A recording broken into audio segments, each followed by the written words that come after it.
A father tells his daughter about the birthday he was planning for her and asks her not to miss it. A mother laments, "My children died before they had a chance to eat." The thoughts that cross the mind of a mother in the face of such grief. 3,000 children in Gaza were killed by Israel in the last almost 3 weeks. I repeat, 3,000 children, innocent children, angels, killed in Gaza during the last 3 weeks. A man embraces his mother and pleads like a child, "Come back, I beg you. Come back, and I will take you wherever you want."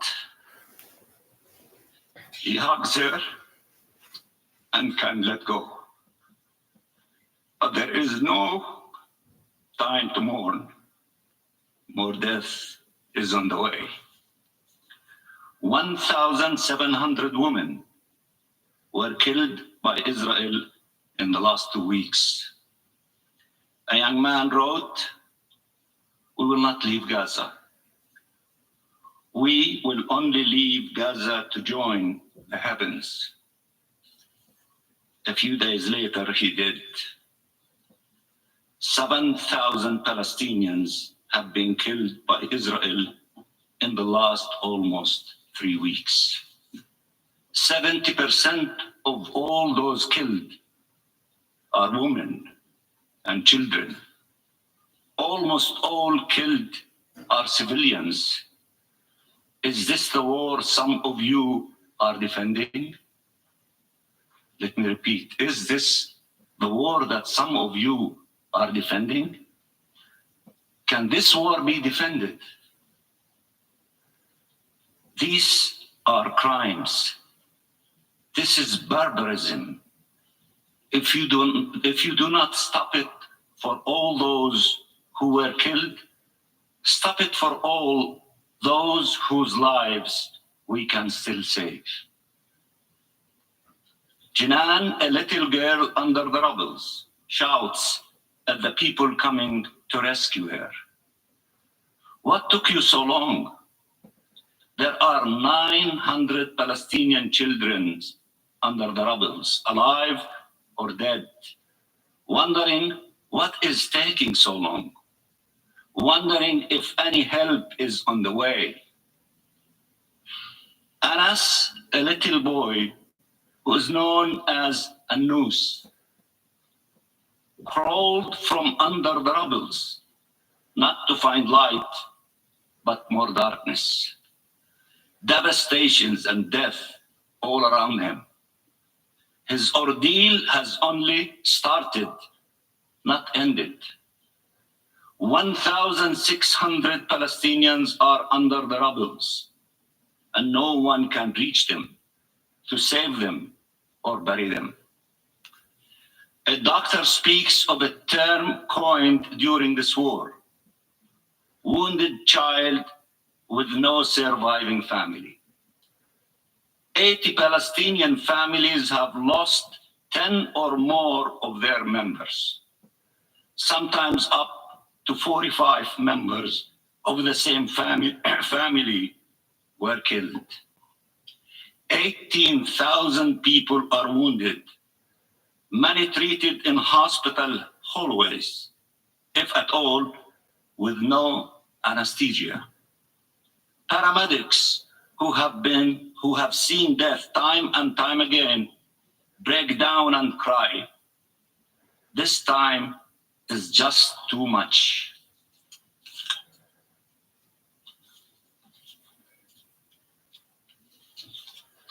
UN staff, humanitarian personnel, and doctors are standing their ground and paying the ultimate price for it. This memory is honored by some as if a natural disaster had killed them.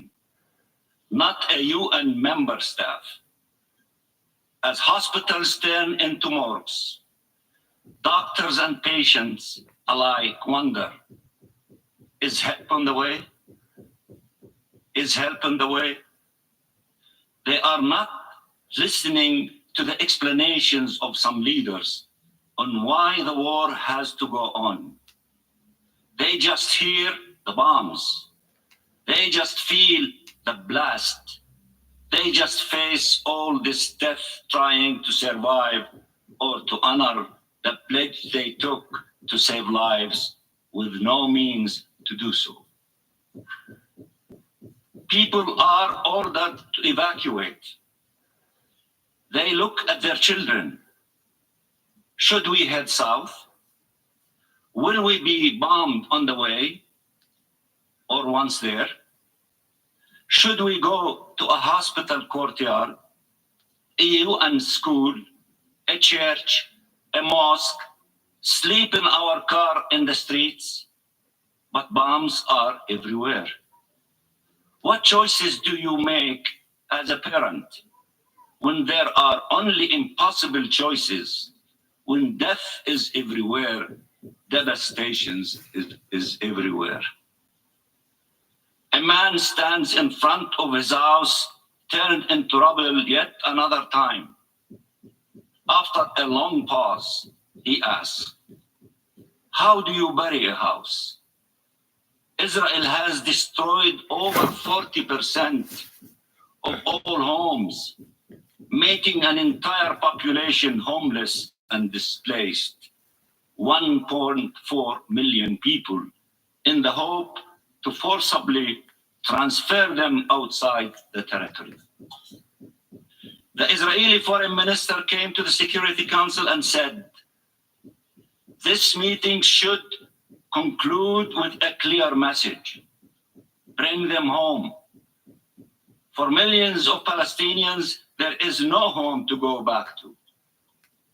For thousands, there is no family left to embrace. Not by an act of God, but by the acts of a government represented here in this chamber. He spoke of families and their pain. There is not a single family in Gaza that has not endured epic suffering. He told you horrible it was to kill civilians. Just before justifying the killing of Palestinian civilians by the thousands, he spoke of the fear felt by people when rockets are launched. Israeli bombs have not spared a single square meter of Gaza. He believes the difference between civilization and barbarism is who is doing the killing or how they do it. He believes the laws of humanity and of our international law-based order apply to others, but not to Israel. That they protect Israeli lives and allow the killing of Palestinians and taking Palestinian lives. He believes Israel can pretend it is abiding by the very laws it is breaching live on your TV screens and before your eyes. That if you say Hamas enough times, the world will not be able to object to wiping off from the face of earth entire families, 4 generations at a time, or to a siege where you let in enough humanitarian aid to pretend you have a sense of humanity, but nowhere enough to address the immense needs that are growing exponentially as you keep bombing a besieged territory. He says release the hostages and takes 2 million Palestinian hostages. Let me translate these numbers. Compared to the population of Gaza, this is the equivalent of 28,000 Israelis killed, including 12,000 children and 6,800 women, 72,000 wounded, 5.6 million displaced. Is it more shocking now? More unacceptable? More outrageous? Why some feel so much pain for Israelis and so little pain for us, the Palestinians? What is the problem? Do we have the wrong faith? The wrong skin color? The wrong nationality? The wrong religion? Let me address all those who have in these past few days explained why one should not call for a ceasefire. How can representatives of states explain how horrible it is that 1,000 Israelis were killed and not feel the same outrage when 1,000 Palestinians are now killed every day? 1,000 Palestinians killed every day. Why not feel a sense of urgency to end their killing? Nothing can justify war crimes, crime against humanity, and genocide. Nothing can justify the killing of a single Palestinian child. Nothing. Nothing at all. Why not feel a sense of urgency to end our killing? Nothing can, as I said, justify war crimes. You are setting us back 80 years by trying to justify what Israel is doing now. How naive one has to be, or how hypocritical to pretend they don't know Israel is voluntarily killing Palestinian civilians. Who can believe that those killed by Israel are for 70% children and women, and that entire families were killed while Israel is trying to minimize civilian death, killing Palestinian civilians?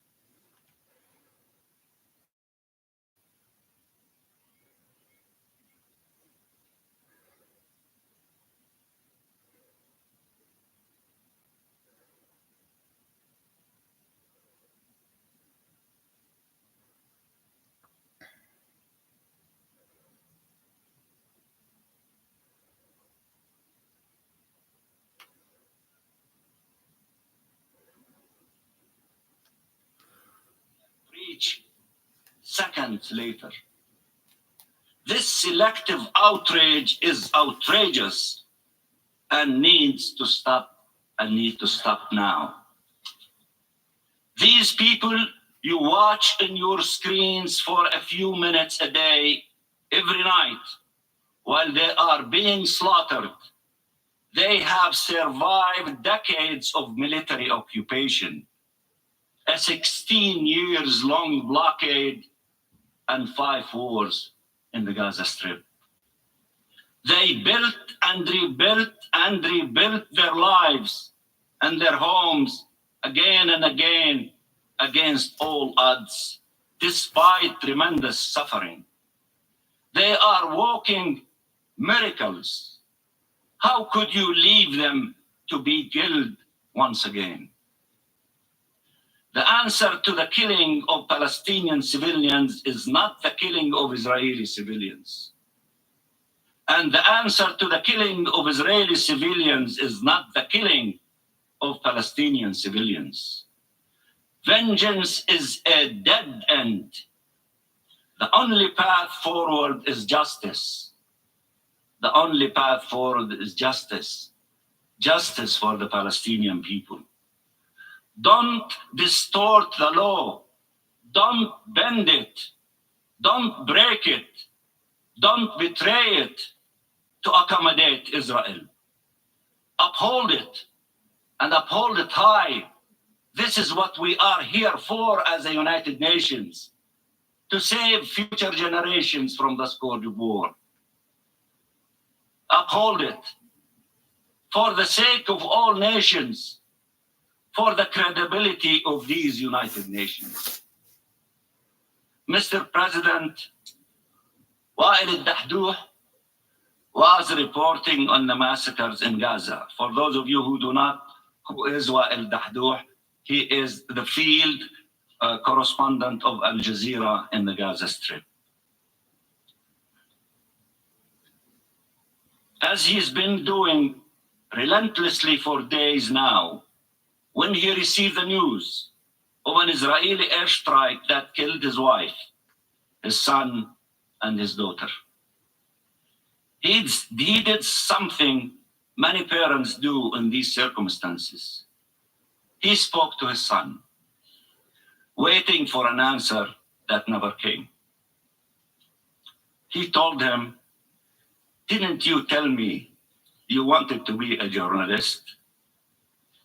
His son wanted to be a journalist, even though journalists are targets in Palestine. Remember Shireen Abu Akleh? Now, the dream of the son will haunt father. Wael said a few words that I want you to hear well. He said, "They took their vengeance out on our children." He then said in a heartbreaking voice, "Malish, allow me to explain it to you. Literally, it means that's okay. But let me tell you what I believe he meant. Let me do it in Arabic. تبا لواقع تقتل فيه غزة." Shame on this reality where Gaza is being slaughtered again. تبا لكل من Shame لا يحترم إنسانيتنا. on those who do not have respect to our humanity, our dignity, our suffering. Shame on those who justify the acts of the criminal, all those who stand by the predator, or justify or give condolence to the victim, explaining that the killer is not responsible. Shame on those who abandoned our people as we are reeling under these massacres. Shame if a word of truth is not uttered. Shame if I leave the field rather than defending our people, innocent people. God is our rock, and He is the dispenser of all affairs.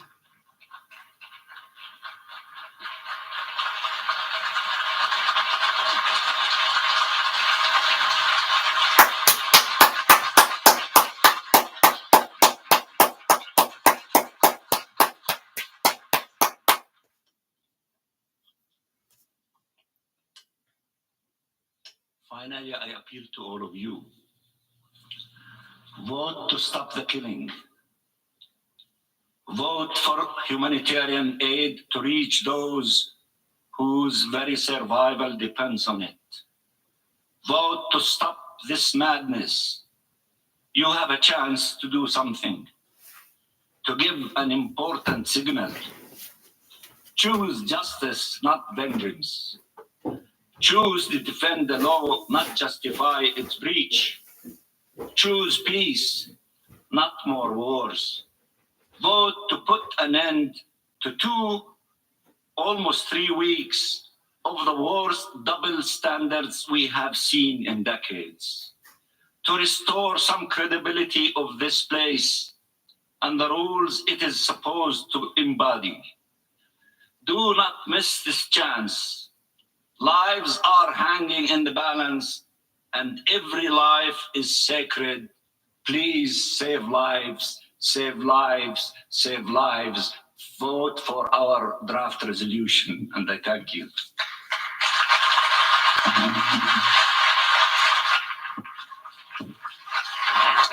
Watching Al Jazeera, bringing you coverage of a General Assembly emergency special session on the protection of the Palestinian civilian population. That was the Palestinian ambassador to the United Nations, Riyad Mansour, giving a very strong and powerful speech there, telling emotional stories of describing the lives of people in Gaza, his voice breaking as he told of 7,000 Palestinians killed since October the 7th. 70% of them, he said, were women and children. He said, these are crimes, this is barbarism. Stop it, he said, for all those lives we can still save. Now, we understand that the next speaker is going to be Israel's ambassador to the United Nations, Gilad Erdan. Let's listen.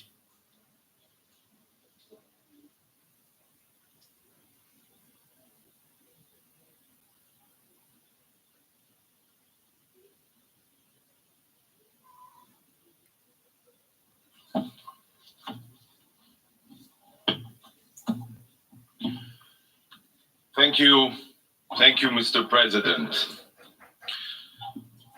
Distinguished colleagues, we are gathered here in this hall today as a result of a resolution called Uniting for Peace. Sadly, this emergency session has nothing to do with peace.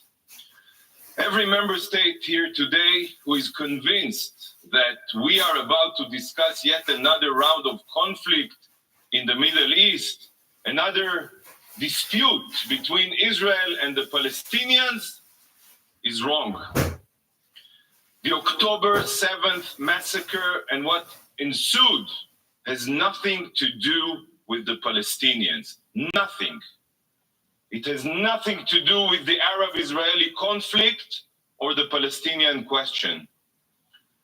This is not a war with the Palestinians. Israel is at war with the genocidal jihadist Hamas terror organization. Only. It is the law-abiding democracy of Israel against modern-day Nazis. These are the facts. Hamas do not care about the Palestinian people. They do not care about peace or dialogue. Hamas has only one goal: to annihilate Israel and murder every single Jew on the face of the earth. Their original charter makes this very clear. I'll read you a few lines. Israel will exist and will continue to exist until Islam will obliterate it. Another quote, there is no solution for the Palestinian problem except by jihad. Another quote, the day of judgment will not come about until Muslims fight Jews and kill them. Friends, on October 7th, it became clear to the entire world that Hamas's charter was not a compilation of empty words. It was an action plan. An action plan. Imagine a bright sunny day, clear skies, music in the air, young people are dancing, a rave, a concert for peace. Yes, for peace. It is early morning on the Holy Sabbath. The sun has just risen to mark a new day. It is also a festive Jewish high holiday, Simchat Torah. Simchat Torah means the joy of the Torah, where we celebrate the book of books, our Holy Bible. And then, in one split second, this idyllic Eden became hell on earth.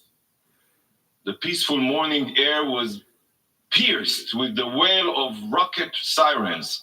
Thousands, I'm telling you, thousands of Hamas mortars and rockets rained down indiscriminately on many Israeli cities and villages.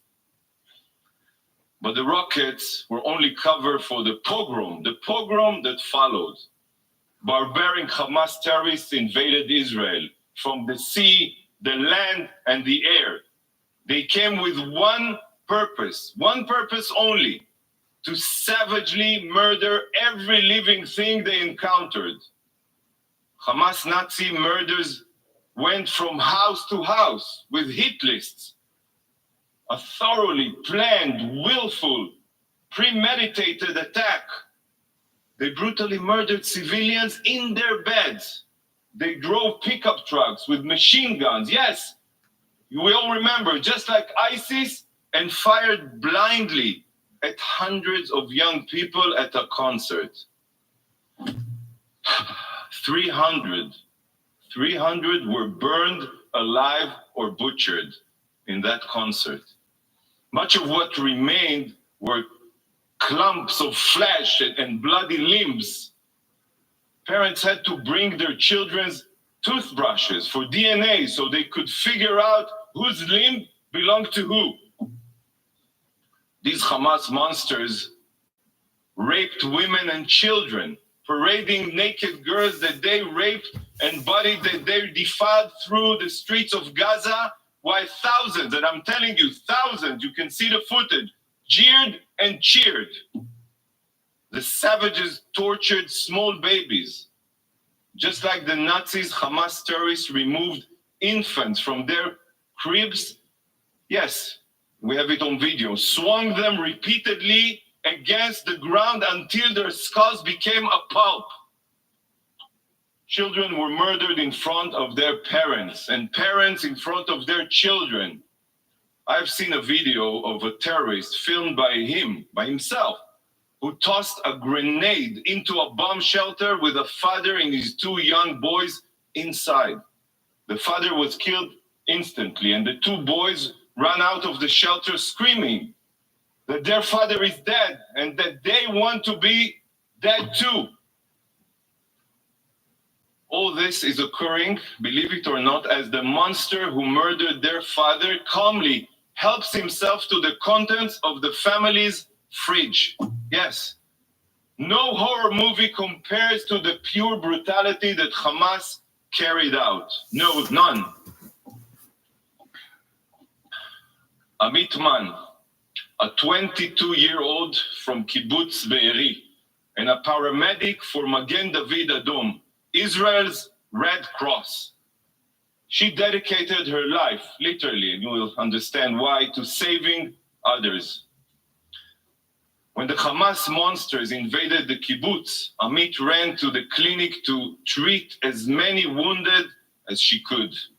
For hours, Amit worked non-stop trying to save lives. She knew the sadistic terrorists were outside her clinic because she heard the gunfire, but she stayed there. She was committed to saving lives, not running away. Finally, the terrorists burst into her clinic and put a bullet through her brain. She was a Magen David Adom paramedic, the Israeli Red Cross, in uniform. But that didn't stop these savages. This is how the rescue teams found Amit.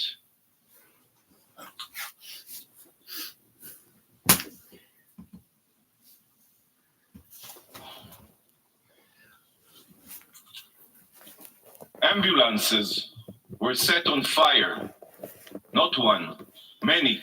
Dozens of Magen David Adom medical teams were intentionally targeted on their way to tend to the wounded. And many other paramedics were murdered. Barzilai Hospital in my hometown city, Ashkelon, in Israel, suffered direct hits from Hamas rockets. Not for the first time. Hamas has been deliberately firing rockets at it for years, intentionally. Yet not a single condemnation of this barbarity has been mentioned here. Not here, not by the Security Council, not by the Secretary General, and not by this absurd resolution. It seems that hospitals and medical teams only need to be protected as long as they are not Israeli. The hypocrisy is beyond belief, beyond belief. The brutal ISIS-like monsters abducted over 220 hostages from Israel and dozens of other countries, including babies, children, persons with disabilities, the elderly, and Holocaust survivors. Kfir Bibas is 9 months old. 9 months old, and he is being held right now in Gaza as a hostage. 9 months old. What barbaric terrorist can do such a thing? And together with him, 30 other children. 30 other children. We saw Hamas's brutality in Israel. I cannot begin to fathom what horrors the hostages are enduring right now, as we speak here. 20 days have gone by, and Israel is still counting her dead. It took weeks to collect all of the bodies. Some bodies are burnt like pieces of coal. It is almost impossible to identify them. Countless burned bodies have been found with ash in their throats, meaning they were still alive when lit on fire, intentionally, by the Hamas terrorists. A clump of charred human remains that was burned beyond recognition was found. At first, the medical personnel couldn't figure out what they were looking at. Yet, after a CT scan, it became clear that they were 2 spines, not one, 2 spines bound together with wire. One belonging to an adult, and the other, the small spine, of a child. So just try to imagine that parents feeling as they and their child were burning alive. The painful screaming of the love of their life was the last thing they heard, the last thing. Do you not think it's unbelievable that this resolution here today and this session are not solely focused on Hamas's atrocities? When reading this resolution, Hamas seems to be missing in action. The drafters of the resolution claim to be concerned about peace, yet the depraved murderers who initiated this war are not even mentioned in the resolution, not even mentioned. They see each one of you as puppets. They write a resolution completely devoid of any content related to the situation. They assume that you have already forgotten who it is that is responsible for the inhumane violence, and they just expect you to support it automatically. This resolution is a disgrace to your intelligence, a disgrace. It is unfathomable that such a resolution, one that doesn't even mention Hamas, could possibly be voted upon here. Let that sink in, please. Distinguished representatives, Hamas carried out atrocities, the likes of which we have not seen since the Holocaust. Yet, unlike the Holocaust, where the evidence we have is mostly black and white photographs and soundless footage, here the proof is in high definition. Because some of it is from, yes, security footage, but much of it is from the cell phones and GoPro cameras belonging to the Hamas Nazis themselves. Many may be asking, why did they film their sadistic violence? Well, I'll tell you why. Very simple. They filmed it in order to terrorize the Israeli public, to release these videos and put fear in the hearts of the citizens of Israel. By the way, this is what terrorists do. They terrorize. I have seen much footage over the past weeks that will be seared into my mind forever. But there is one sight that I keep on seeing when I try to sleep. In the video, one can see a terrible injured civilian, bloodied yet alive, laying on the ground as a Hamas savage screaming, Allahu Akbar, repeatedly, pummels the man's neck with a garden hoe in order to decapitate him. The man on the ground is an agricultural worker from Thailand. He's not Israeli, he's not Jewish. He was merely alive trying to make a living for his family. But he was decapitated with a blunt gardening tool. Horrifying. Israel is not at war with human beings. We are at war with monsters. Here is the video.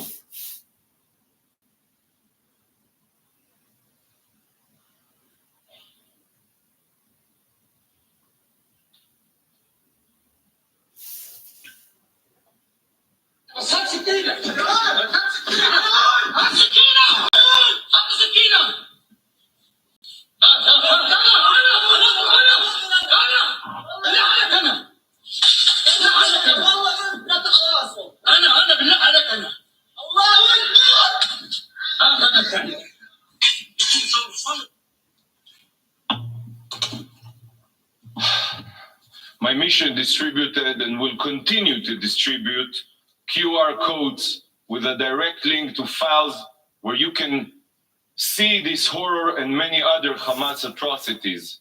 What you see here are not pictures from Auschwitz, but Israelis raped, butchered, and burned alive. This is not Auschwitz.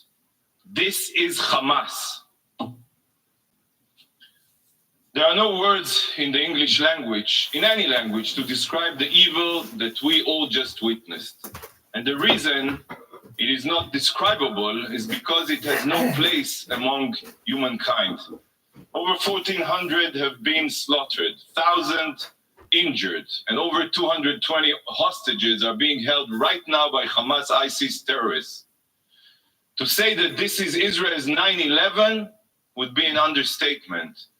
Proportionally, the death toll of this atrocity is 15 times bigger than 9/11. By the way, our enemies are not 7,000 miles away, they are 7,000 feet away in our own backyard. So for this reason, Israel's mission is to eradicate this evil from the earth. Eradicate. ISIS was the Islamic State of Iraq and Syria, and Hamas is the Islamic State of Gaza. So just as was done with ISIS, Hamas must be no more. Our goal is to completely eradicate Hamas's capabilities, and we will use every means at our disposal to accomplish this. Not for revenge, no. Not for retaliation, no. But to ensure that such depravity, such atrocities never occurs again. Israel is at the forefront of the war on radical jihadist terror. And if Israel doesn't succeed in obliterating Hamas's terror capabilities, the whole world will pay the price. Hamas's genocidal ideology is just like ISIS, Al-Qaeda, or the Ayatollah regime in Tehran of Iran. It's not just about destroying Israel. You all know it. It is ultimately about world domination. It is about bringing the jihad war to the soil of each and every one of your countries. They will not stop until they murder all of the infidels, as they call us. Colleagues, for the past 16 years, the international community and the UN have been complacent to Hamas's terror buildup in Gaza. Complacent. The world has kept its head in the sand as Hamas embedded its missiles and rockets deep within and under the civilian population of Gaza. It accepted an absurd reality that a law-abiding democracy could live side by side with cancerous genocidal terrorists that fire tens of thousands of missiles indiscriminately at our civilians, unprovoked. We have seen that nothing can change Hamas's genocidal ideology. Sadly, not the rehabilitation of Gaza, not economic incentives, not any promise of a brighter future. The UN tried. Many of you tried. But everyone failed. Everyone failed. And you know why? Because nothing can change a genocidal ideology. Nothing. There is only one solution to curing a cancer. It is the evisceration of every cancerous cell. The international community has poured billions of dollars into Gaza, and it all went to Hamas's war machine. It went to its subterranean city of terror. It went to its missile manufacturing facilities. And you remember, 18 years ago, Israel unilaterally withdrew from all of Gaza. We withdrew from all of Gaza. Hamas could have invested the international funding it received into building power plants, water desalination plants, every other civil infrastructure. But no, instead, Hamas exploited every inch of the Gaza Strip for their violent goals. Because to Hamas, Gazan civilians are nothing more than mere cannon fodder. Human shields who in death become pawns for Hamas's libelous propaganda campaign. Hamas is counting on you. They are certain that despite the terror and massacre, the UN will still come to their rescue and prevent Israel from defending itself. Friends, Israel is on a rescue mission to save our hostages, to save our future, and to save the people of Gaza from their savage tyrants. A rescue mission. And colleagues, the rescue mission can end quickly. Now, it can end now. No need for complicated, empty resolutions. It can end now. Should Hamas put down their arms, return our hostages, and turn themselves in, this war will end without one more shot being fired. Not even one. Why do you not unite and call on Hamas to do this? If the drafters of this resolution truly want peace, if they truly want an immediate solution, then why do they not demand this of Hamas? Instead, this resolution does the exact opposite of finding a solution. The exact opposite. Rather than promoting peace, it only ensures more violence. It should be called uniting for terror, not uniting for peace. Israel has been attacked and continues to be attacked. This is a fact right now. In the south from Hamas, and in the north from Hezbollah. Meanwhile, the resolution calls for an immediate ceasefire. A ceasefire means giving Hamas time to rearm itself so they can massacre us again. This is not speculation. They will do so. You all know this. Any call for a ceasefire is not an attempt at peace. It is an attempt to tie Israel's hands, preventing us from eliminating a huge threat to our citizens. But the resolution's distortions go even deeper than that. Hamas, the terror group that started this war, I reiterate, is not even mentioned, not even once. In fact, the only hidden reference to these barbaric terrorists can be found in calls on both parties. Both parties? This is a false, immoral comparison between the law-abiding democracy of Israel and genocidal jihadists. And the drafters are counting on the fact that each and every distinguished representative here will blindly go along with their ploy. This resolution is an insult to your intelligence, and the only place this resolution belongs is in the dustbin of history, the dustbin of history. But colleagues, this resolution is not the only thing here today that is detached from reality. In a short time, a representative of the evil regime that trained, funded, and armed Hamas for the October 7th massacre will address you. The Ayatollah regime of Iran has the blood of thousands of Israelis on its hands. It has the blood of hundreds of thousands of oppressed Iranians, of Ukrainians, of Americans, of Emiratis, and so many others on its hands. Iran is known as the world's #1 state sponsor of terror, and for good reasons. It's completely natural that the foreign minister of this brutal regime should be the speaker following the resolution drafter. The country with a Nazi ideology of annihilating Israel publicly says, stands in solidarity with its proxy Hamas, which shares the same Nazi ideology and aims for our destruction. This is completely understandable. Indeed, mere days ago, he spoke with the leaders of Hamas and its twin terror group, Palestinian Islamic Jihad, praising them for the slaughter. And today he is here to fill your ears with poison. Indeed, uniting for peace, uniting to butcher every Israeli to pieces. This man, the mass murderer, or any other representatives of the terror regime in Iran has no place at the UN, let alone in the family of nations. It is a moral stain on the UN and the values it was founded upon. Distinguished colleagues, this week the UN celebrated its 78th birthday. Yet, looking at this resolution and the honorary guests hosted it today in these halls, this organization has shown that it is so broken, so morally corrupt, that I do not have high hopes that it will make it to 90, let alone 100. I'm just a realist. Today serves as the clearest proof that this body is bleeding its relevance, legitimacy, and justification. What we are witnessing today is a desecration of what the UN was meant to be.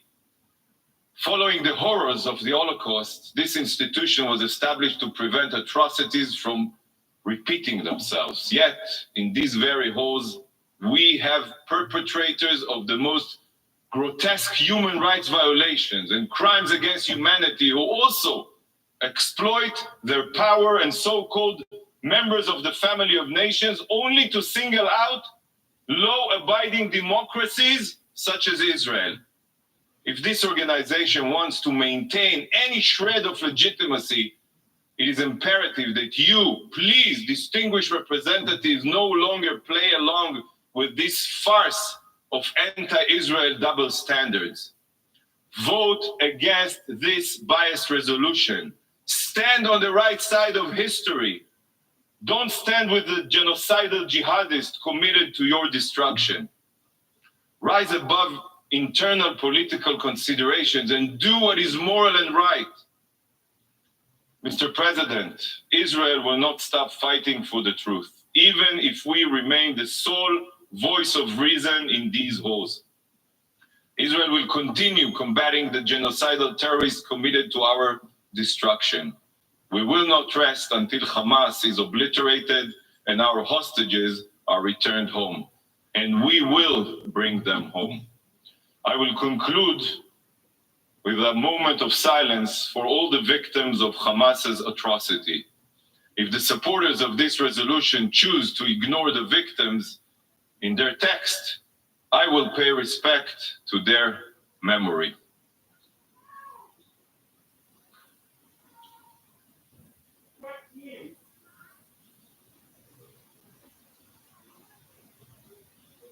Thank you, Mr. President. You're watching Al Jazeera. We're bringing you live coverage of an emergency special session on the protection of the Palestinian civilian population at the General Assembly of the United Nations. We've just heard from the Israeli ambassador to the UN, Gilad Erdan, giving a very powerful and emotive speech and some harrowing stories of what happened when Hamas fighters attacked southern Israel on October the 7th. He said this resolution has nothing to do with peace. This is a resolution being brought by Jordan on behalf of several other Arab nations. We're about to hear from Jordan in just a few seconds. Gilad Erdan also said that October the 7th massacre was nothing to do with Palestinians. He said, Israel is at war with a genocidal terrorist organization. He said, Hamas do not care about the Palestinian people. He described on the October the 7th that Hamas fighters came with a purpose to savagely murder every living thing they came into contact with. This is the representative of Jordan. Clearly and unequivocally, there is no room for gray areas here. We must stand for life, for justice, for peace. We must stand against this war in Gaza and the humanitarian catastrophe it is causing. We must stand on the side of our human values and for the charter of these United Nations. History will judge us. Let us not fail the Palestinian people, a besieged people, an occupied people whose days start with death and end with death, whose nights are engulfed by a total blackout, punctured only by the lightning of Israeli missiles, taking away their lives, shattering their dreams, killing their hope. Say no to war. Say no to the killing. Call out war crimes. Defend the right of Palestinian children, women, the elderly, to food, to water, to medicine, to fuel. Speak out against using starvation as a weapon. Children are falling dead under the rubble of homes destroyed by Israeli precision bombs. Some are still alive under the rubble. There's no sufficient equipment to pull them out. Their parents can still hear them. They talk to them helplessly, knowing that they are running out of air and are slowly dying. Children who may miraculously survive face dehydration and starvation. Israel has killed over 7,000 innocent Palestinians since this new vicious cycle of violence and war erupted on October 7. These are people with names, with faces, with memories, and loved ones left behind. Among them, 16 health workers, 39 UNRWA staff, 22 journalists. Wael Dahdouh, a journalist, had his 8 children separated in 3 different houses, so they are not all killed at the same time if it gets bombed. Yesterday, his wife, Amina, 45 years old. His son Mahmoud, 16 years old. His daughter, Sham, 7 years old. And his infant grandson, Adam, 50 days old. Hear me well. 45 days old were stolen from him by Israel's war. They are not soldiers. And yet, at the going down of the sun and in the morning, we will remember them. Israeli government, who has cabinet members who openly, shamingly call for wiping out Palestinians from the face of this earth, call them animals unworthy of life, tells you this is not a war on the Palestinian people. If it is not, then why on earth did they kill Adam?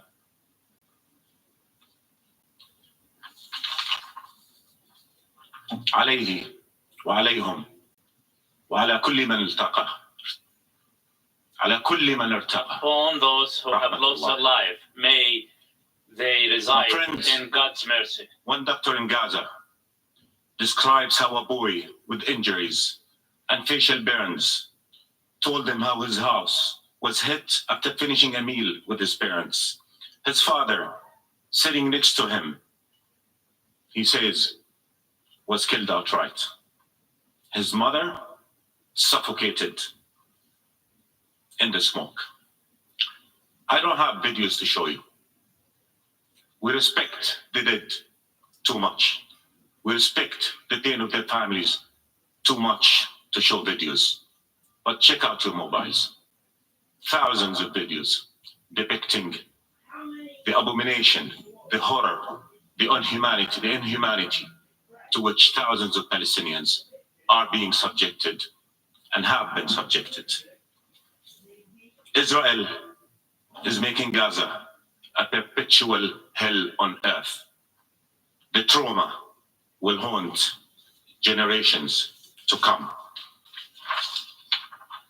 And dear friends, don't be fooled. Don't let them tell you that this is a war between Muslims and Jews.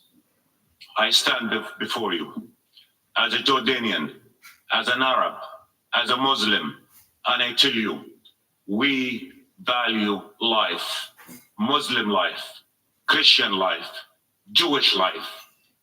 We value the sanctity of life. The Israeli representative did not say a word about Palestinian lives shattered in this war. Yet the Palestinian one before him, and I do, and I say, we care about all lives, about all civilians, Muslims, Christians, Palestinians, Jews, Israelis, all lives.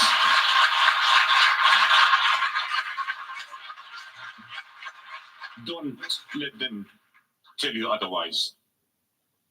This is what an insult to intelligence is. Dear friends, rage must not blind us to the futility of violence. It must not desensitize us to the pain of fellow human beings. We condemn the killing of all civilians, no matter their race, their identity, their nationality, or their religion, because these are our human values, and this is our morality. Israel must uphold these values too. How many wars, how much death has our region suffered? And what good did that do? All of us. It did not bring security to Israel. It will not. It did not bring security to any of us. My friends, the right to self-defense is not a license to kill with impunity. Collective punishment is not self-defense. It is a war crime. We must say it as it is. We must refuse the double standards and selective application of international law. Israel cannot remain above the law.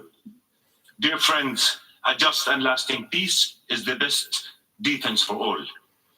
Let the guns go silent, and let the will to live and let live prevail. Let's restore faith in the peace process as the only path to ending this conflict once and for all. Many among us believe that they are helping Israel by supporting its war. They are not. Instead of sending weapons to Israel, send delegations to open an immediate and viable path to peace. This is how they help Israel. And many among us too feel that they are doing their ethical and legal duty towards Palestinians by urging humanitarian supplies be sent to them and not urging an end of this war. They are not doing their duty towards Palestinians. The responsibility towards Palestinian demands that they work for their protection, for peace. Peace that will ensure a viable, independent, sovereign Palestinian state with occupied Jerusalem as its capital on June 4, 1967 lines, living side by side a secure Israel, so that Palestinians live free from occupation and its indignity, so that no Palestinian or Israeli mother has to once again mourn her child. Ladies and gentlemen, Jordan, on behalf of the Arab countries, will put forward a draft resolution. We do so after the United Nations Security Council did not fulfill its responsibility. The draft resolution simply seeks what our United Nations was established to achieve: peace and compliance with international law. We all know Israel will ignore it. It did ignore many UN resolutions before, and yet vote for it. Vote for it. Make a stand. Ladies and gentlemen, a month ago, His Majesty King Abdullah II stood before this very assembly. His words echoed true then. They are even more relevant now. He said, and I quote, "Our region will not continue to suffer until the world helps lift the shadow of the Palestinian-Israeli conflict, the central issue in the Middle East. No architecture for regional security and development can stand over the burning ashes of this conflict. But 7.5 decades on, it still smolders. Where are we going?" Dear friends, let's make a collective cry out against more bloodletting. Let's unite for peace. Let's unite for justice. Let's unite for the right of every Palestinian and every Israeli child to live free from the horrors of war, free from fear, and looking for a life full of promise and full of opportunity. For the sake of the Palestinian people and for the sake of the Israeli people, vote yes. And contrary to what you just heard, the resolution does recognize the pain and the killing on the Israeli side as well. The resolution does condemn the killing of Palestinian and Israeli civilians. Don't be fooled. My friend, let the passing of the draft resolution be a message to Palestinians suffering the inferno of this Israeli war on them. Let it be a message that the international community sees them, feel their pain, and believes that Palestinian lives matter too. Make a stand for peace. Make a stand for life. Make it clear. Make it firm. And before I conclude, I too want to call for a moment of silence. But not just for one side or the other. I want to call for a moment of silence for all the civilians, for all the innocent who fell and who continue to fall in this ugly, abominable war. Thank you so much.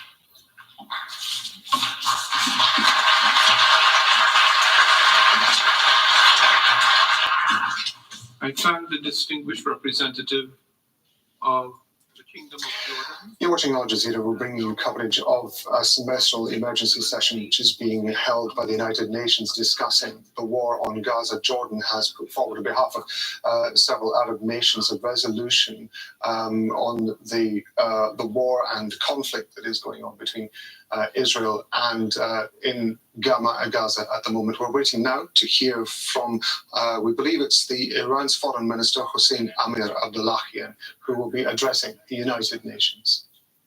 I thank Your Excellency for holding this meeting. The world knows that the Islamic Republic of Iran plays the most constructive role in helping peace and security, as well as fighting terrorism and ISIS.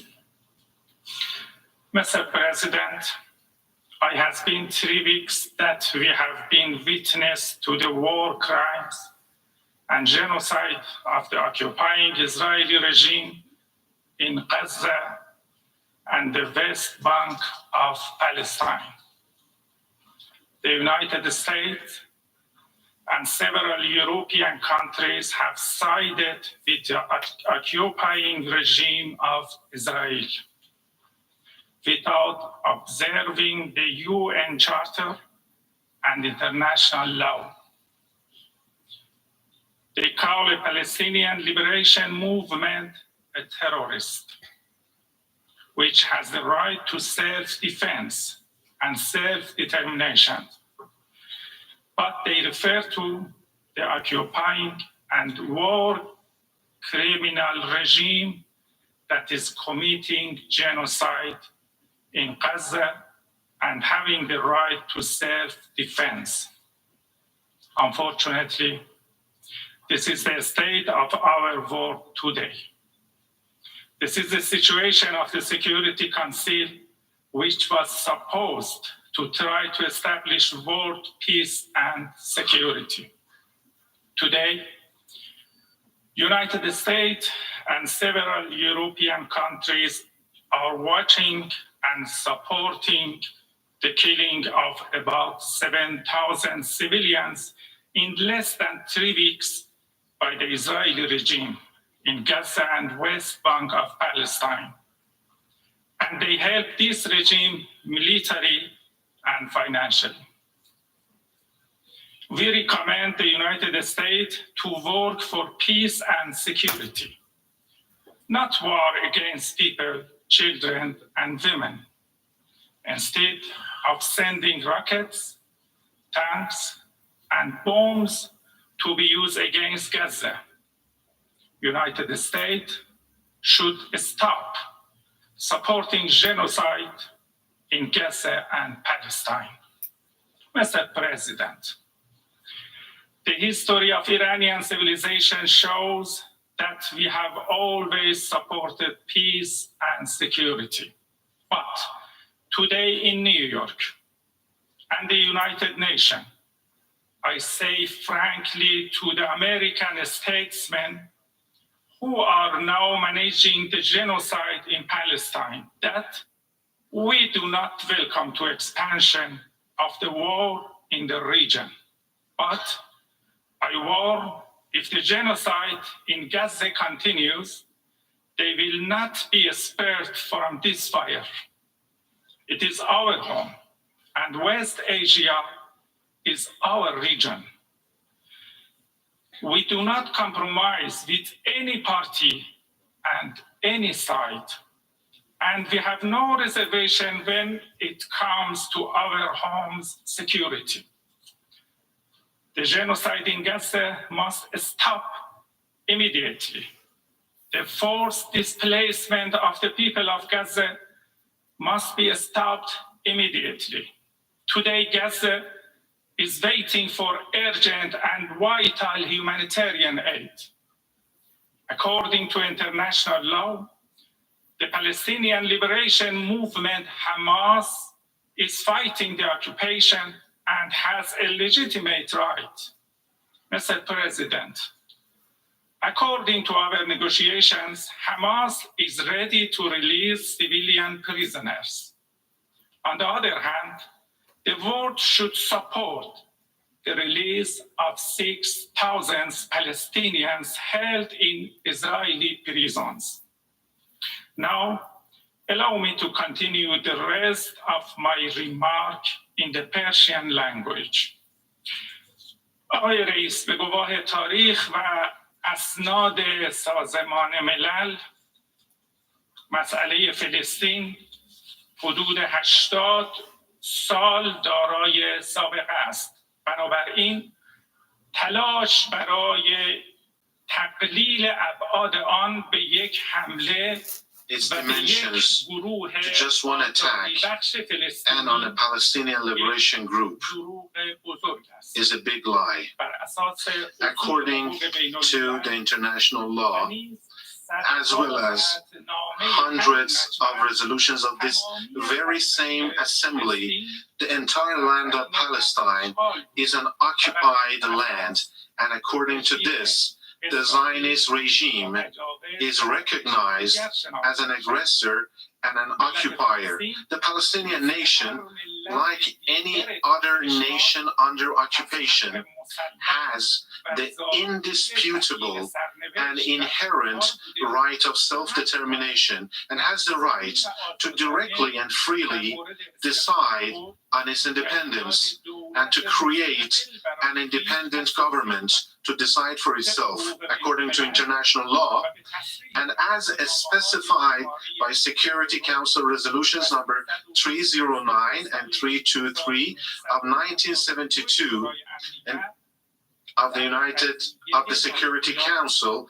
In the case of Namibia, the inalienable right to self-determination and independence is permanent and does not disappear with the passage of time. Therefore, just as the prolonged occupation of the land does not create any rights for the occupier, the passage of time does not diminish in the slightest way the right to determine the fate of the occupied nation. According to the principles and rules of the international law and hundreds of resolutions of this very same assembly, the Palestinian nation, as a nation under occupation, has the legitimate right to resist the occupation using all available methods, including armed struggle. Therefore, the recent hypocritical efforts to introduce the struggle of the Palestinian nation against the occupiers as terrorist actions will not deceive the free nations and the awakened consciousness of the world. The United States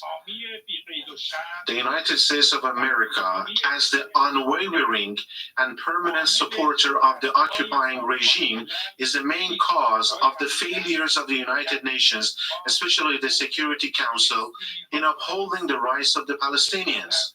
The country has for dozens of times prevented the Security Council from fulfilling its duties in this field.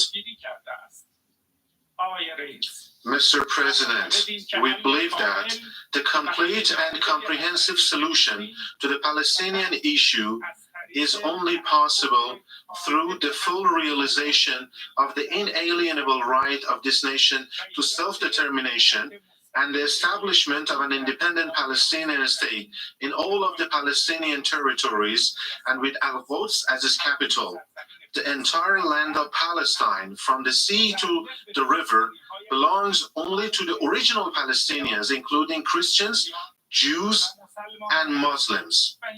And no institution or country has the right or can give any part of it, of this land, to another person or group. The Islamic Republic of Iran believes in the right of the Palestine to resist against occupation, has offered a political and democratic initiative which includes the holding of a referendum for self-determination amongst the original residents of Palestine, including Jews, Christians, and Muslims, which has been registered by the UN as well.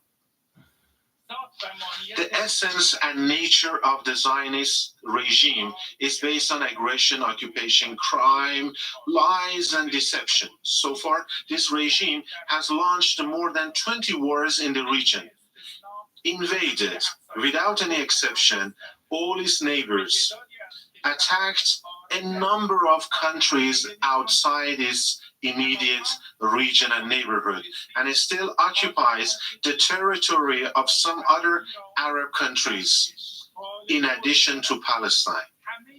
It has committed all the four main international crimes, namely aggression, war crimes, crimes against humanity, and genocide. Not once, but many times, and in some cases, all four crimes simultaneously.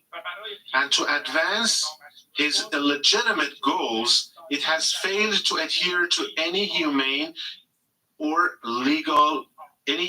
principles or legal rules. Ladies and gentlemen, we must see reality as it is. And the reality is that brutal occupation has transformed into brutal and deep apartheid.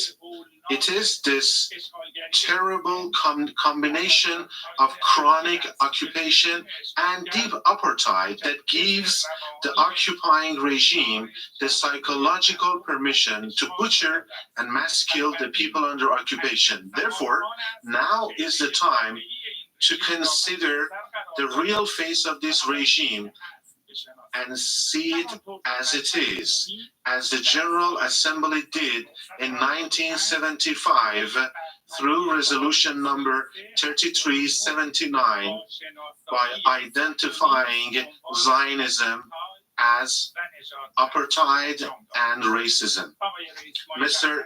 President, I would like to emphasize that the recent action of the Palestinian nation, as well as the action of the Liberation Organization of Hamas against the occupiers, according to the applicable rules of the international law, is completely legitimate and inherent right, and attributing any other title to it is absolutely illegal and unacceptable.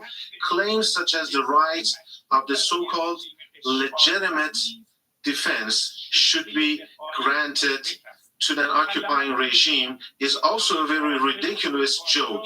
It is certainly not possible to change the places of the killer and the victim by misusing some expressions. The Al-Aqsa storm operation is just a reaction to the continuation of occupation and the aggressions against the Palestinians, and in response to the widespread crimes of the Zionist regime in recent months. In fact, this operation was the volcanic eruption of the concentrated anger of the entire Palestinian nation against 75 years of continuous and widespread crimes by the Zionist regime, especially in recent months by the Netanyahu government. According to international law, resisting aggression and occupation, including by armed means, is the inherent and legitimate right of the Palestinian, of any nation, including the Palestinian nation, and it does not require the permission or order of any country or institution to exercise it. The place and how to exercise this right is based on the recognized international law. Those who repeatedly speak about the necessity of avoidance of an expansion of this conflict, and of course the Islamic Republic of Iran, we have never been after the expansion or the spread of war, and we will never be supporting it. But if, in the truest sense of the word, they don't want this war to spread out, they need to pressure the Zionist regime to fully and immediately stop the war crimes of the Israeli regime if they don't want the conflict to spread out. The recent statements of the official and military authorities of the Zionist regime and its actions in Gaza prove that the killing of more than 7,000 civilians, of which more than 62% are children and women, and the wounding and maiming of more than 17,000 civilians, completely cutting off water, electricity, fuel, food, and medicine to a population of several million, and preventing any effective assistance to them, and brutally and extensively destroying residential places, mosques, churches, hospitals, and infrastructure facilities have been carried out completely, deliberately, and with an intent of revenge and collective punishment, which are explicitly prohibited under international law, and leave no room for doubt that these actions are a clear violation of international law and a clear example of the crime of aggression and war crimes, and also crime against humanity and genocide. Mr. President, ladies and gentlemen, the actions of the United States, too, which directly participates in this battle through financial and armed support, as well as direct military action and effective political support, are a clear violation of the charter and international legal obligations of that country, and as a result, hold it internationally responsible. In addition, why the United States itself is actually and in practice and directly involved in committing crimes against Palestinians, it is not in a position to invite others to exercise self-restraint and refrain from spreading the war. Therefore, we strongly warn against the uncontrollable consequences of the unlimited financial, arms and operational supports by the White House to the Tel Aviv regime, which have led to the expansion and added to the severity of the bombardments of the civilians and the Palestinian women and children in Gaza and the West Bank. The current developments in Palestine also clearly prove that the only result of any normalization of relations with Tel Aviv is tantamount to ignoring the legitimate and historical rights of the Palestinian nation. But any kind of normalization of ties with the Israeli regime is doomed to failure. Preventing the escalation of the Palestinian situation, especially considering the current turbulent and tumultuous conditions in different regions of the world, is a global and collective responsibility. We, on our part, are ready to play a more serious role in this field, in line with our recent efforts in order to restore peace and security in the west of Asia.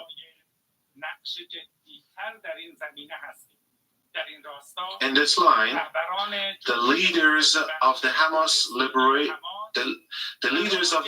Liberation Palestinian movement have voiced their readiness to release the non-military prisoners to us, and the Islamic Republic of Iran stands ready to play its part in this very important humanitarian endeavor, along with Qatar and Turkey. Naturally, the release of the 6,000 Palestinian prisoners is another necessity and responsibility of the global community. Mr. President, in conclusion, I would like to thank the positive and realistic positions of the UN Secretary General, His Excellency Antonio Guterres, and his efforts on the ground for sending humanitarian aid to Gaza and immediately stopping the war.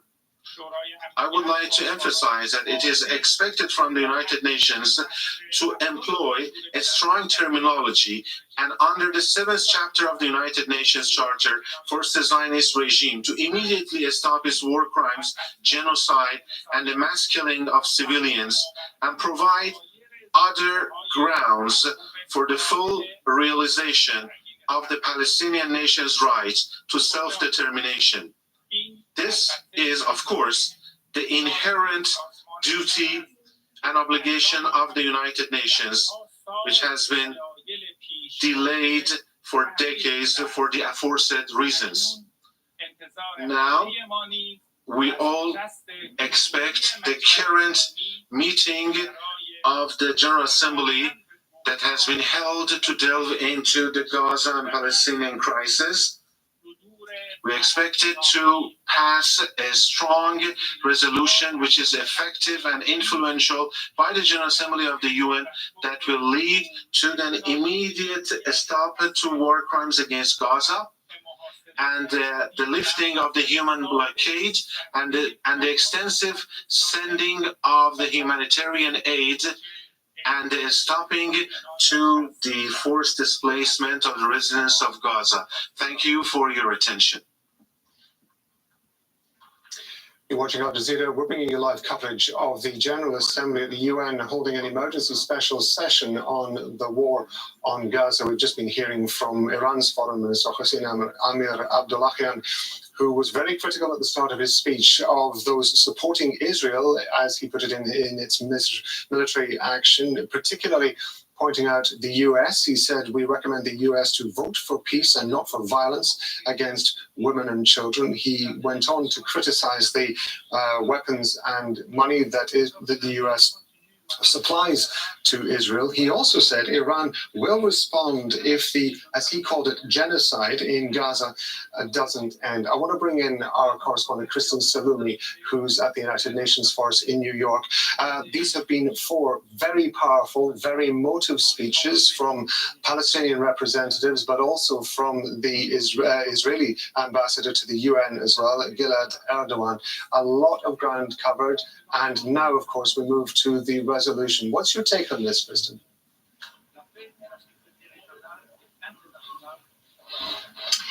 Yes, let's start with the Israeli ambassador who gave a fiery speech, showed photographs of some of the victims of Hamas's attack of October 7th, a medic who responded to people who were injured and was shot in the head, a Thai immigrant in Israel who was on the ground blend, that Israel won't stop until Hamas is obliterated. Those were his words. Many of the Arab delegations in the General Assembly walked out when he took the podium. The Palestinian ambassador, who actually spoke before the Israeli ambassador, anticipated some of the Israeli ambassador's remarks because they echoed what he said before in calling for the release of hostages. But the Palestinian ambassador talked about the fact while the Israeli ambassador would call for the release of hostages, Palestinians couldn't go home, that millions of Palestinians had no home to go back to and no safe space and no means to protect themselves, and they're faced with impossible choice. Kristen, thank you very much indeed. That we're obviously going to go through a succession of speakers at the UN until the resolution is carried. As soon as it is, of course, we're going to be coming back to you. Well, Abdelhamid Siam is joining us now. He's Professor of Political Science and Middle East Studies at Rutgers University. You were with us throughout all those speeches. Very, very powerful speeches on both sides, very emotive. As Kristen was saying, the Israeli ambassador showing pictures of some of those who'd been injured and hurt and killed during Hamas attack on October the 7th. Very briefly, we have about 30 seconds or so. Can you just give us your impression of what was being said today? The powerful speech of Riyad Mansour, the Palestinian ambassador, I think it left impact on the audience. He was emotional. The Israeli speech was one-sided. He did not mention what happened in Gaza whatsoever.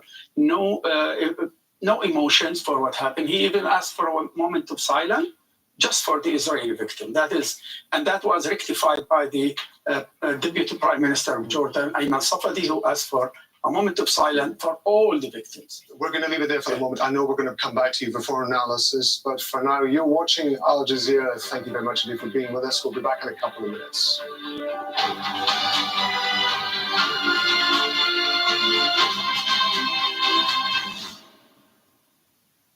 With the escalation of the war on Gaza, Al Jazeera goes to the largest hospital in the Strip to witness how deteriorating conditions and desperate shortages are impacting the lives of so many. Most babies connected to artificial respiration will face certain death when the power shuts down. Medical staff and those in need of treatment reflect on the hardship of this conflict. If the electricity runs out, then Shifa will just become a mass grave. Gaza's Al Shifa, a hospital on the brink, on Al Jazeera. Amidst the world slowdown, we stand firm as home to a fifth of global nickel reserves. Indonesia is poised to lead the global EV battery industry. We adeptly manage our abundant resources and play a vital role in solar energy harnessing, offering 75% of global carbon credit potential, committed to environmental protection, enhancing investment climate through digital licensing. Indonesia, your better tomorrow.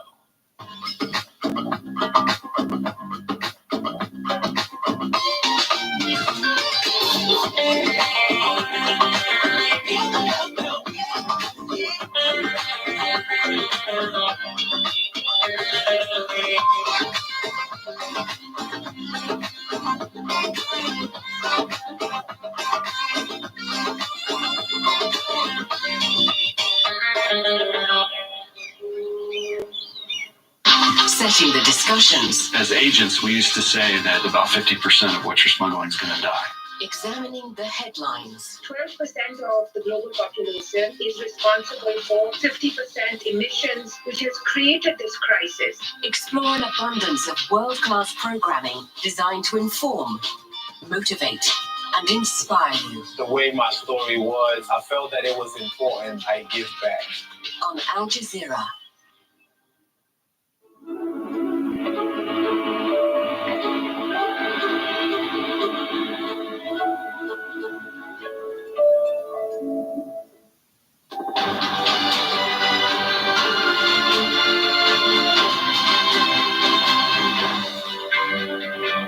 Hello, I'm Rob Matheson, and this is the News Hour live from Doha, coming up in the next 60 minutes.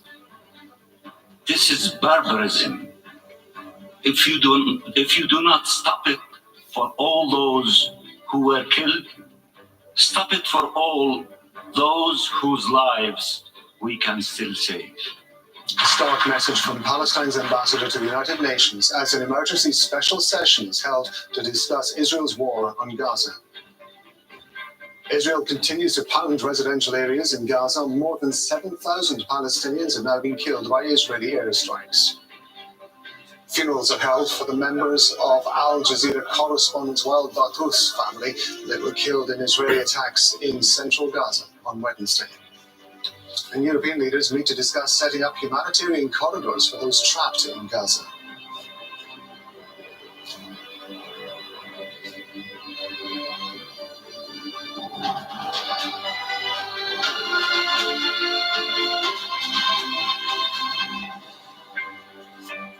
Israeli forces are continuing their bombardment of civilian areas in Gaza. More than 7,000 Palestinians have now been killed by Israeli airstrikes. 45% of residential units in Gaza have been partially or completely destroyed. These images show Khan Yunis in southern Gaza, where Israel has bombed a residential building, damaging the surrounding area. At least 26 Palestinians have been confirmed dead in that strike. More than 100 are injured, seeking treatment in hospital facilities already on the brink of collapse. It comes as the United Nations is warning that nowhere in Gaza is safe.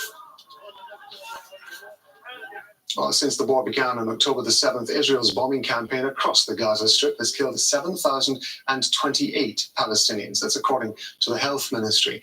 It also says that more than 100 Palestinians in the occupied West Bank have been killed in just over 2 weeks. Meanwhile, the Israeli government says more than 1,400 Israelis were killed in Hamas military operation. The Palestinian ambassador to the UN has addressed an emergency sitting of the General Assembly in New York. It follows 2 failed Security Council resolutions tabled by the US and Russia. He called on countries not to allow Israel to violate international law. The answer to the killing of Palestinian civilians is not the killing of Israeli civilians. And the answer to the killing of Israeli civilians is not the killing of Palestinian civilians. Vengeance is a dead end. The only path forward is justice. The only path forward is justice. Justice for the Palestinian people. Don't distort the law. Don't bend it. Don't break it. Don't betray it to accommodate Israel.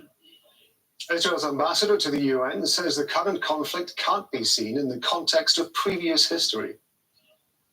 The October 7th massacre and what ensued has nothing to do with the Palestinians. Nothing. It has nothing to do with the Arab-Israeli conflict or the Palestinian question. This is not a war with the Palestinians. Israel is at war with the genocidal jihadist Hamas terror organization. Only. It is the law-abiding democracy of Israel against modern-day Nazis. Iran's foreign minister says Western powers have double standards in their attitude to the war. It has been 3 weeks that we have been witness to the war crimes and genocide of the occupying Israeli regime in Gaza and the West Bank of Palestine. The United States and several European countries have sided with the occupying regime of Israel without observing the UN Charter and international law. Al-Dr. Hamid Siam is joining us now. He's Professor of Political Science and Middle East Studies at Rutgers University. Thank you very much indeed for being with us. You were sitting with us as those speeches were going to air. They were very powerful. They were very emotive. The Israeli ambassador was holding up pictures of those who'd been killed and injured in the events of October the 7th. What's your assessment of what you've been hearing so far? Yeah, I think the speech of Riyadh was very well written and was very well delivered also. He delivered it with emotions, with appealing to the delegates to vote for peace and to vote for the draft Should resolution. just explain, we're talking about Riyad Mansour, the Palestinian Palestinian ambassador. The Palestinian, that's the first speech. I think it touched the heart of many people, and that was reflected in the long applause he received a few times in the middle, and at the end, they gave him long applause. Now we come to the Israeli speech. Very strange speech, honestly. As if history started on the 7th of October and ended on the 7th of October. No one's supposed to think outside this framework. He put a frame for the people. Think only of what happened. These atrocities, what happened to the children, what happened this. But what happened before 7th of October, to put it in context, or what happened, what Israel did after the 7th of October, it was completely missing. And the most unacceptable statement he made, that it's not a war against the Palestinian, it's a war against Hamas. And those who are killed, 7,000, probably none of them Hamas. It's mostly at least over 70% women and children, not counting the UN staff, not counting the elderly, not counting the UNRWA student and UNRWA also staff. So how could he address the public, 193 countries, and say it's not a war against the Palestinians? That is, I found that's too hard to swallow. And he appealed also again with the delegates not to vote for this resolution. It looks like there's so much mobilization from both parties, the Arab on one side and the Israeli, to the delegates to vote or not to vote. So there is so much, and we're going to see that reflecting in the results of the vote. We might not find a huge number of people voting for the draft resolution, but of course it will pass, but maybe with 128, 130, 125. So I expect along those lines. One of the things that I noticed was that there was a repeated reference, certainly on the Palestinian side, to double standards. Yes. Those who were siding with the Israelis, they said, were focusing only on the deaths of the Israelis, and why were they not considering the deaths of the Palestinians? At the same time, of course, the Israeli ambassador to the UN almost saying exactly the same thing, saying it is hypocrisy to not take into account the 1,400 Israelis who have been killed on October the 7th, when only to focus on the plight of the Palestinians. It's a difficult argument to make, to a degree, on both sides, to try to persuade the other to go with that when we're dealing with such a polarized situation. Very true, but I mean, it looks very clear now with the number of deaths in Gaza, the number of casualties rising up to 7,000. And no one can deny that there is a double standard on the part of some Western countries who kept lining behind Israel and did not call for immediate ceasefire. So it shows, I mean, there is a kind of support for one side against the other. What the Palestinians been longing for is to be addressed as a human, as being the victims who were under occupation, and not look from only the lenses of Israel, seeing that these atrocities committed on the 7th of October. So that's why the Palestinians and the Arabs in general, always raise the issue of double standard. If one Israeli is killed, is one thing, one story, but if 10 Palestinians or 50 Palestinians killed, then it's another story.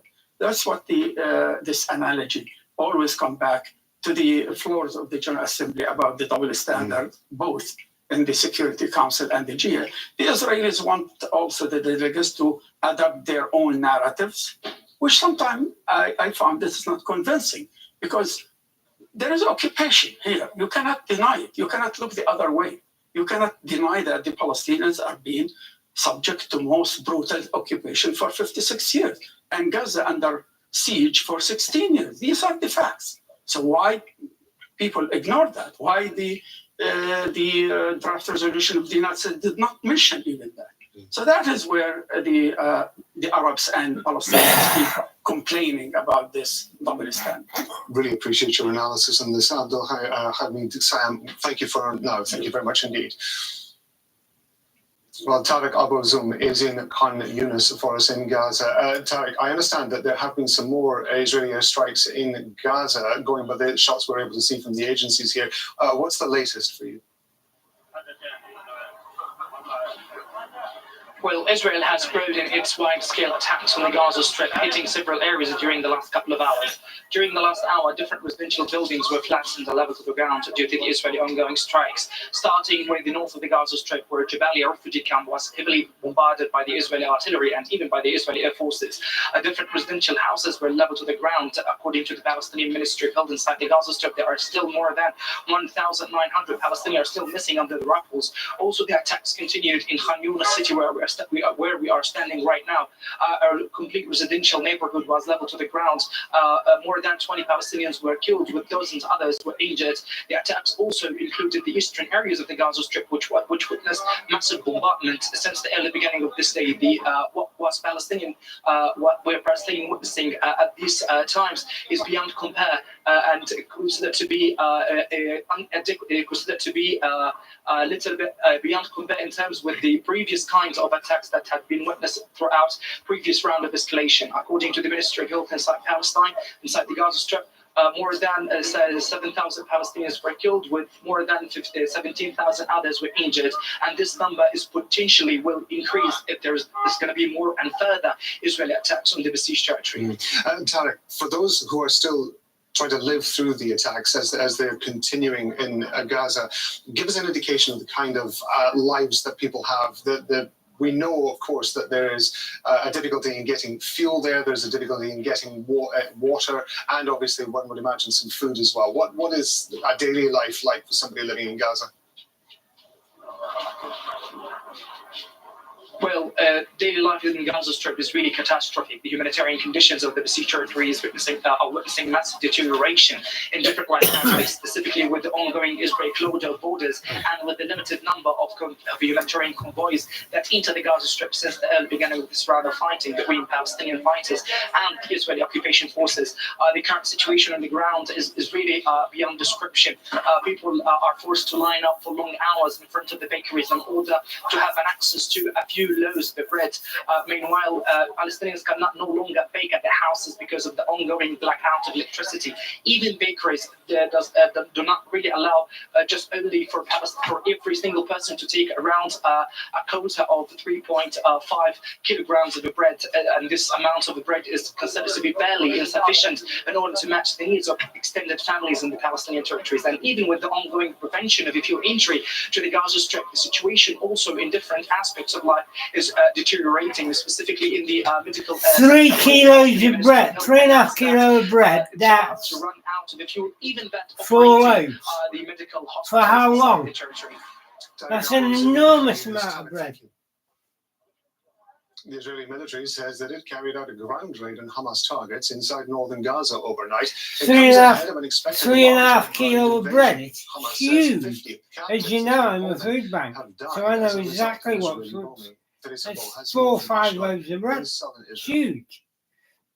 We're here about 30 kilometers away from the border with Gaza, and we can still hear the artillery right behind me pounding all the border between Israel and the Gaza Strip. In the past weeks, we have seen Israel moving hundreds of thousands of soldiers, hundreds of tanks, armored vehicles closer to the border with Gaza, getting ready for a ground invasion. But the invasion seems to be delayed. In the past few days, we have seen a series of raids happening inside Gaza. One of them just a few days ago when one Israeli soldier was killed.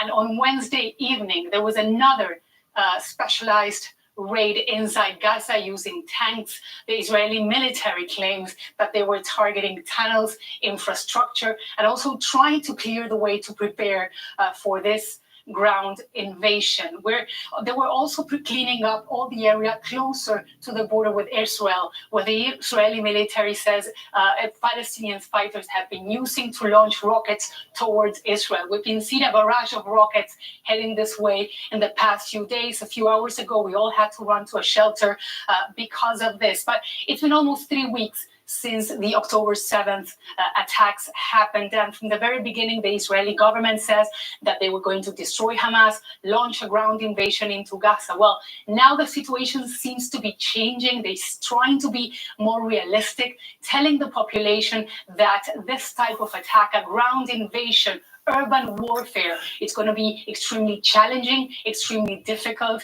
The member of the war cabinet, Benny Gantz, told the population that they need to be patient, that this is something that could take months for the Israeli military to finalize this whole operation. And they're also telling the population that has been evacuated from all around this area, thousands of people, around 200,000 people, the Israeli government says, has been evacuated because of what's been going on all around this area. What Benny Gantz says is that it could take these people months for them to be able to return back to their homes.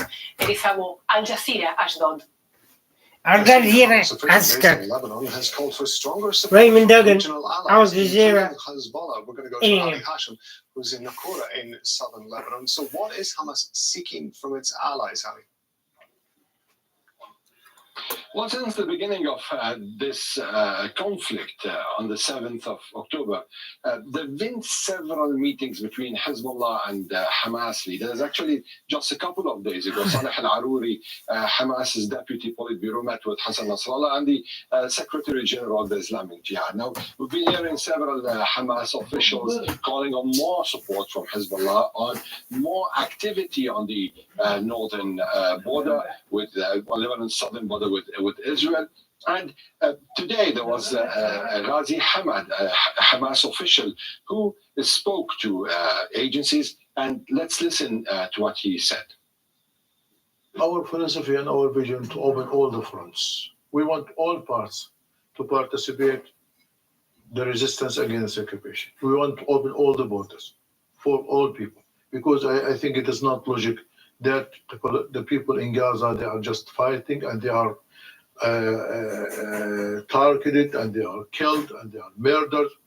I think this is the duties of all Muslims and Arab in this region to support our people. We want to fight against occupation in the Lebanese front, in the Jordanian front, in the whole Arabic front, everywhere. Ali, in the meantime, of course, there has been fire on both sides of the Lebanon-Israel border. What's been happening? Well, in fact, just like the past days, attacks and shellings from both sides. Now, today was relatively calmer than previous days. However, the main thing that was overwhelming the scene was the fires that's blazing across the border from Nakura towards the central sector. And that's a result of the Israeli shelling with phosphorus bombs to the bushes. They want to clear the bushes and try to deny fighters the cover they might have to launch rockets or maybe to infiltrate to the border.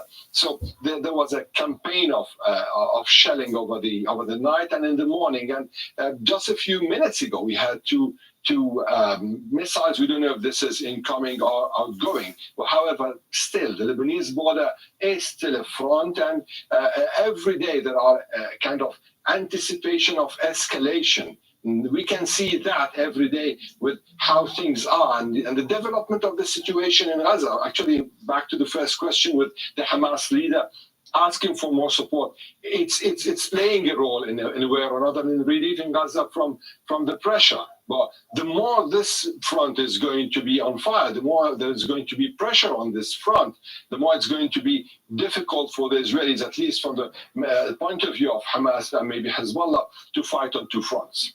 Ali, thank you very much indeed. That's Ali Hashem talking to us from Naqoura in southern Lebanon. Funerals have been held for 4 family members of Al Jazeera correspondent Wael Dahdouh. They were killed in an Israeli strike on central Gaza on Wednesday night. Wael's family had moved from Gaza City to al-Nusayrat refugee camp. That's after the Israeli army ordered 1.1 million Palestinians to relocate to the south of the Strip for their own safety. Asad Beg reports. A final farewell, not how any parent would want to see their children. Some words, a kiss. Wael Dahdouh is an Al Jazeera correspondent. He's also a father and a husband. From reporting on the story to becoming part of it, after the Israeli military killed his wife, son, daughter, and grandchild. The network's offices have been bombed, journalists murdered. Now the family of a correspondent has been killed. Wael has paid the highest price, but he says it won't deter him from covering Israel's war on Gaza. No doubt, it will not stop me from doing my duties, no matter what the price we are paying. The voice of Al Jazeera. My voice will continue to tell the truth. In a few minutes, I will go live on air. Shame on the Israeli occupation forces. Despite the war and the risks, hundreds of people turned out for the funeral. All across Gaza, Palestinians are grieving. Entire families have been wiped out. Everyone here has shed tears, said goodbye, lost someone.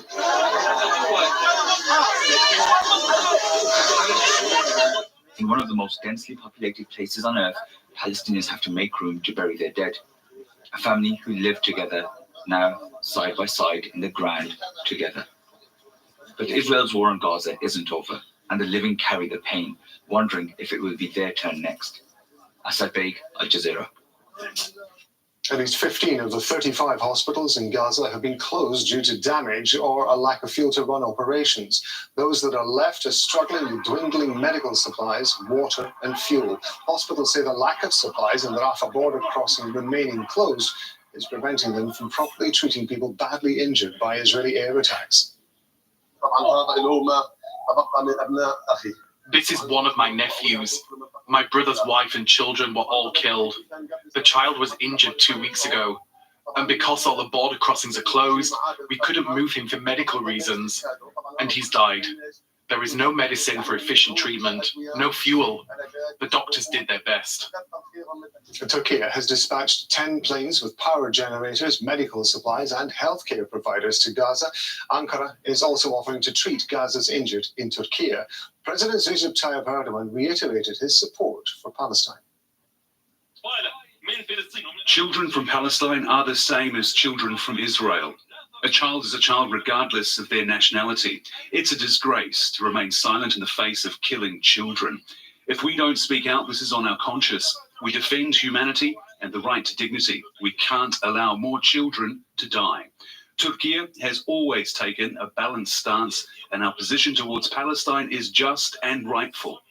Those in the West who don't speak the truth, they're indebted to Israel, but Turkey is not indebted to Israel. We will continue to voice the truth and what's right. Well, as we mentioned, the Israeli military says it carried out a ground raid on Hamas targets inside northern Gaza overnight. Earlier, my colleague Nastasia Tay spoke to retired Lebanese General Elias Hanna. He says this raid by Israel is testing ahead of a looming ground invasion. What really influences the ground operation into Gaza are the demography, topography, and geography, as well as the previous experiences between Hamas and the IDF, which are 5 bloody encounters since 2005. So I think that what is they are trying to do is maybe to probe the system, to test the system, to fix some forces from Hamas, and maybe it is like a live maneuver under fire, but it won't be the major axis of or the main thrust into Gaza, because it could be like a deception to fix Hamas in the north and then go back into the middle where the weakest point of Hamas, it's in the middle, where it's like 6 kilometers between Gaza and the sea. Interesting that you say this could be a test, Elias. One of the recently released captives, she spoke of a spider's web of tunnels underneath Gaza City. How much oversight do you think the Israelis have of Hamas capabilities and tactics at the moment? We obviously know there have been failures. The Israelis, the IDF, are really training in She'alim, where they have a center for training for the urban warfare. But the training is something, and the real fight is different. There is like, according to the BBC, there is like 500 kilometers of tunnels. That's like the metro of Hamas. And Hamas should have been able to plan for the worst case scenario after the flood of Al-Aqsa, that maybe when they pull the Israeli IDF into Gaza, they have to be preparing the ground. It's like the X and Y and the Z, and also under the ground. So the main issue, the main lessons for the Israelis with encounter with Gaza, one main element that the urban warfare is a necessity, but at the same time it's costly. Are they prepared to pay the cost?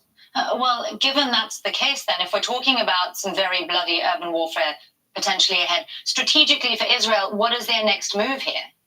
I think that according to what we're reading so far by lots of analysis, that the Americans will allow the Israelis to really bombard the scorched earth tactic, and then do like a small limited operation targeting the Hamas leadership and the infrastructure, and then go back and withdraw, saying that this is our theory of victories. We have achieved our goals, and then we go out, because the Americans are really influencing what's happening on the ground. US President Joe Biden has said he has no confidence in the Palestinian death count. This comes as Israel's war on Gaza has now reached its 20th day. Charles Stratford's joining us now from Ramallah. Has there been any reaction to what Joe Biden's been saying, Charles? Well, Rob, I think it's just safe to say that there's absolutely zero confidence here amongst most Palestinians with respect to Biden and the American administration on this latest conflict. People that we've been speaking to said, some even said that they believe that the US is actually participating with Israel in it. So there's this general feeling of bias. Many say, they mentioned, for example, the power, the pressure of Israeli and Jewish lobbyist groups on the US administration, on US politicians. Many say that they don't even have faith in international institutions like the International Criminal Court in The Hague. And we put some of these statements, or we put Biden's statement to the Palestinian Prime Minister, Mohammed Ishtiyar, and let's have a listen to what he had to say. There are certain leaders who don't want to see reality. They only want to see what is happening on the Israeli side. They don't want to see what is happening on the Palestinian side. So therefore, the numbers are correct. They are our numbers. These numbers are fed to us from the hospitals of Gaza every single day that are received by our Ministry of Health. Charles, so far the figures we've got, 7,028 Palestinians dead. But those deaths, of course, are not just in Gaza, they're also in the West Bank, and the list is growing every day. Yeah, that's right. And nightfall now here in the occupied West Bank. It's expected that we're going to be seeing many more overnight sweeping arrests being made by the Israeli military. Last night alone, there were at least 90 people arrested, including a number of women. It was interesting last night. It was the first time that we've seen what evidence would suggest seems to be more focused by the Israeli military. They were trying to look at, for example, female activists, political analysts taken from their homes. So, yeah, more than 90 arrested last night. Another person killed as well, a 17-year-old youth shot dead close to a settlement by the Israeli military. In terms of statistics so far, in terms of arrests since those Hamas attacks in Israel on October the 7th, more than 1,450 people arrested, more than 100 people killed.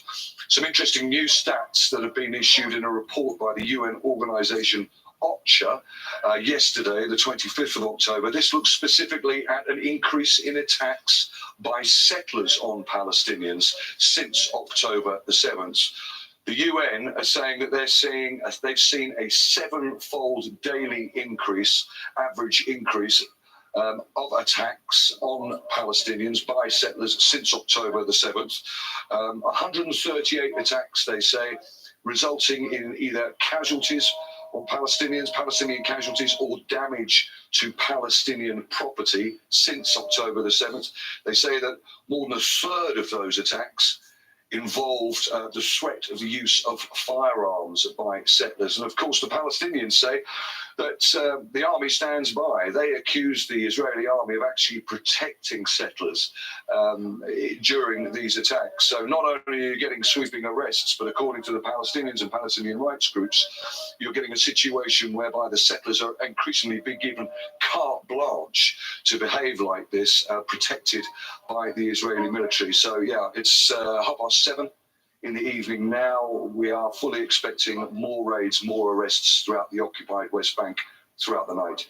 Charles Trafford in Ramallah, thank you very much. And still ahead on Al Jazeera, European leaders meet to discuss setting up humanitarian corridors for those trapped in Gaza.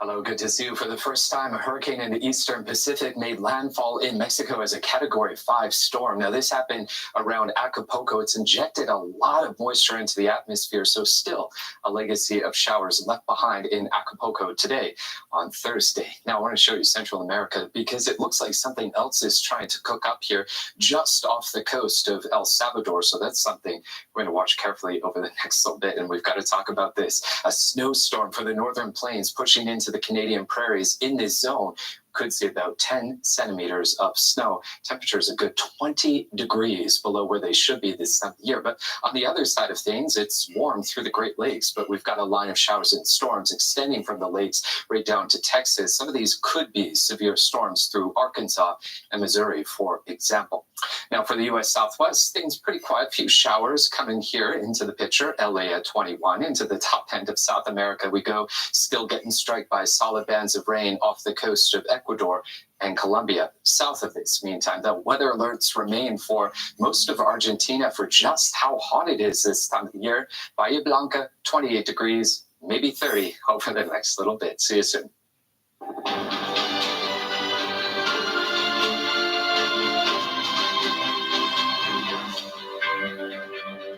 Watching Al Jazeera, a reminder of the top developments in Israel's war on Gaza. More than 7,000 Palestinians have been killed in Israeli attacks on Gaza since October the 7th. Among the latest, Israel launched airstrikes on Khan Yunis in southern Gaza, bombing a residential building and damaging the surrounding area.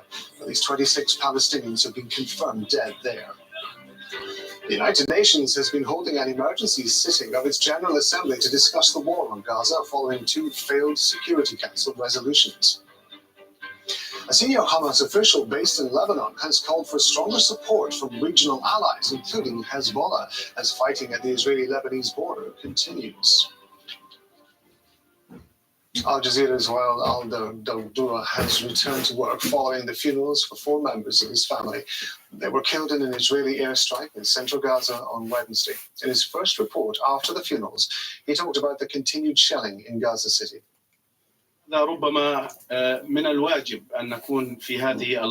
In these exceptional moments, it's our duty to carry on, to report the truth. It's my duty to continue my coverage objectively and transparently, despite my deep pain. In the past few hours, Israeli warplanes have intensified their airstrikes on the Gaza Strip. It's accompanied by artillery shelling, the fiercest ever, mainly in the Al Zaytun neighborhood. You can see the smoke from the air raids on the center and north of Gaza City. To the far right, there is nothing. Scorched earth, the result of ruthless bombardment by the Israeli occupation forces. You can still see clouds of dust and smoke. Explosions can be heard, interrupted only by new waves of airstrikes and residential areas.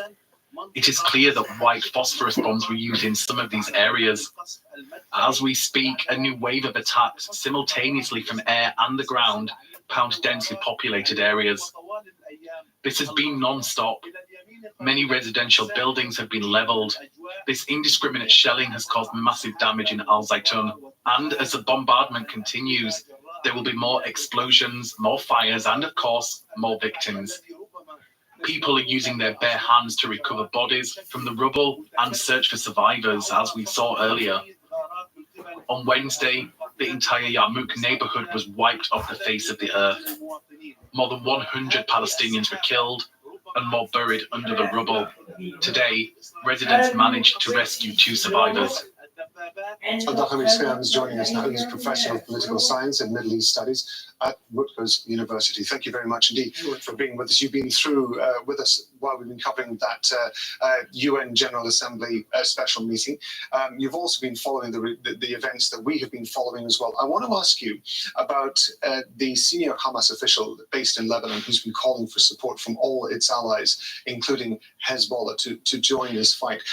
How much willingness is there, do you think, amongst organizations like Hezbollah to be pulled into this conflict? I mean, the conflict in South Lebanon has been contained so far. I mean, it escalated a little bit, but didn't go into full-scale involvement.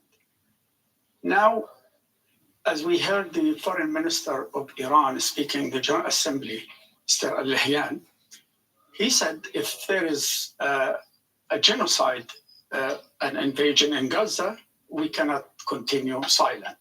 So that means a signal. So I think Hamas is now prepared for some kind of a ground warfare. And if that happens, it might need, truly need some support from its allies, especially in South Lebanon. Because there was first an attack, a ground attack by Israel in the the last 24 hours. I mean, testing the water and see how ready the resistance is if there is an invasion. And there is also a new kind But they'd be late, and there was. to Israel, especially those what they call Right, what a mess. I fell asleep. I fell asleep. into the ground. And also another report talks about nerve gas, which could be thrown or it could be fired inside the tunnels, and that makes a big impact. So I think they are preparing for the worst, Hamas.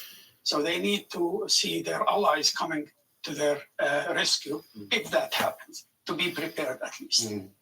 During those UN speeches, we heard from the Iranian foreign minister, as you mentioned, and he was very specific in criticizing the role of the United States in its support for Israel and its support for Israel's right to defend itself. Having said that, do you think, or what is your analysis of the situation that the US finds itself in now? I believe that the US and its allies, Europeans, feel that this attack on Israel proved 2 things. First, it proved that Israel is vulnerable and it could be caught unprepared and could be defeated. Right, I got to stop the feed.